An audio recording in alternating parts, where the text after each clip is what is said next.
Our irons have a safety feature on it, so if no one uses the iron, I think it's like 3 minutes or 8 minutes or something, it turns off automatically. So when you go up to the iron, if you see it's in its holder and it has a flashing light like that, it means it's on standby, so it's not heated up.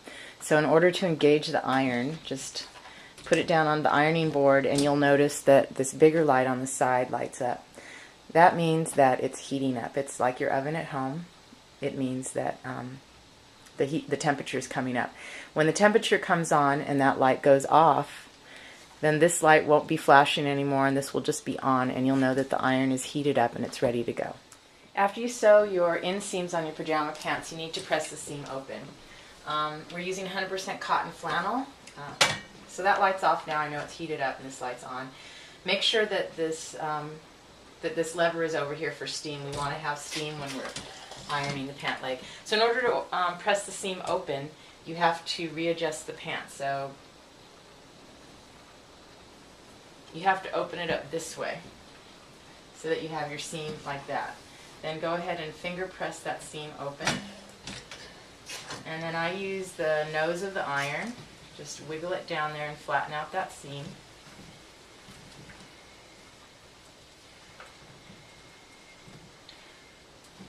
So if you get to the ironing board and you notice that the iron is low on water, go ahead and fill it up for the next person.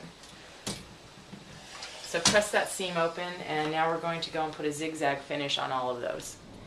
Okay, we're going to zigzag finish the seam allowance. So that means you're only going through one layer of fabric. Be careful that you don't get another part of the pajama pant stuck underneath there.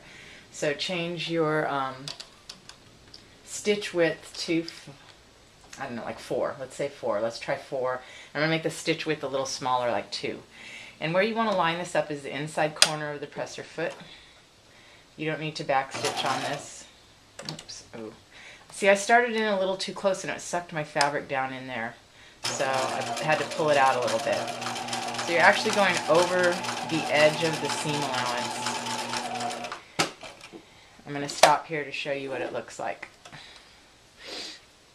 So it might get a little puckery like that. Don't worry about that, because afterwards you're going to go back and press it flat again.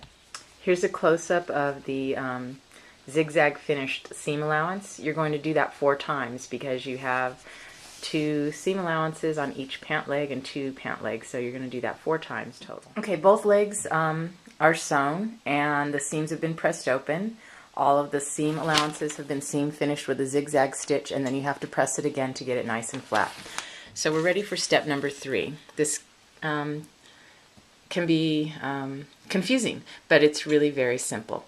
So what I try to do when I'm looking at pattern directions is I read them and I look at the picture. This says, with right sides together, insert one leg inside the other.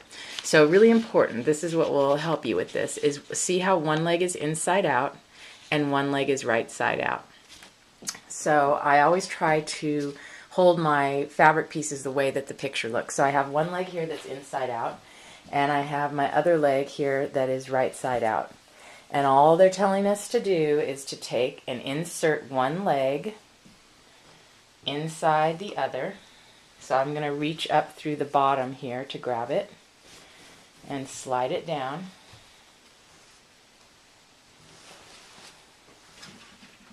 And the first thing that you'll want to do is match the inseam. So once you get it in there, it's face to face. Match the seam. Let's see, where are my pins? Okay, they're there. You want to make sure that the seams are pressed open and that they're going to stay open when you stitch them. So again, when you're matching up 2 things to each other, match up the seam first. Then we have our notches. I'm going to match those up. I'm going to pin perpendicular, and then I need to match up at the very top. I need to match here. Then you can go ahead and in between the notch and there, make those edges even and pin it. Go back to the other side. Match up the top, match the notch. So you match what needs to match to end up with the even at the top. Then you do your notches, and then you go in between there and you match up your other edges. So we basically have, if you can see it, I can't tell, this U shape. And we're going to stitch that at 5/8. It tells you to stitch it 2 times. So you stitch once at 5/8 and you stitch another seam right on top of it to reinforce it. We're still on step number 4. We've stitched a 5/8 inch seam, and to reinforce the seam we stitched again over the first stitching. The last step of number 4 is to trim the seam in the curved area to 1/4 inch and press the remaining seam open.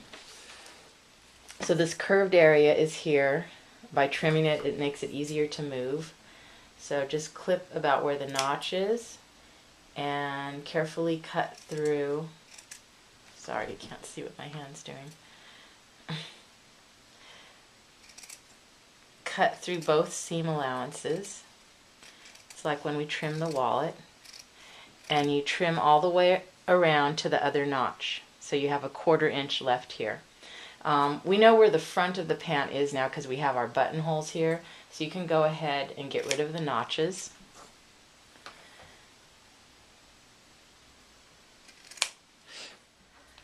So we've trimmed away the curved area, gotten rid of the notches. You're going to press the center front seam open. You'll press the center back seam open. We'll zigzag finish these the same way we did on the leg, but on this part that you trimmed, you're going to zigzag finish this edge all together in one piece. Okay, so I pressed the seams open on the front and the back. We have to finish those, but the part that we've trimmed, this curved area that we've trimmed in here, that's going to be zigzag finish. So remember to change the stitch width, and then I'm going to line up the edge of the presser foot. Whoops. And then those are going to be done together. This is what the crotch seam will look like when it's all finished. The area that was trimmed has been zigzagged together, and then the seams above where we didn't trim have been pressed open. Now here's the exciting part. It's going to be hard because it all won't fit on this camera, but you turn it around, pull one leg out from the other, and there we go. We have pant legs. Looks like a pair of pants. Now it's time to make the casing for the elastic and hem the pants and then the drawstring.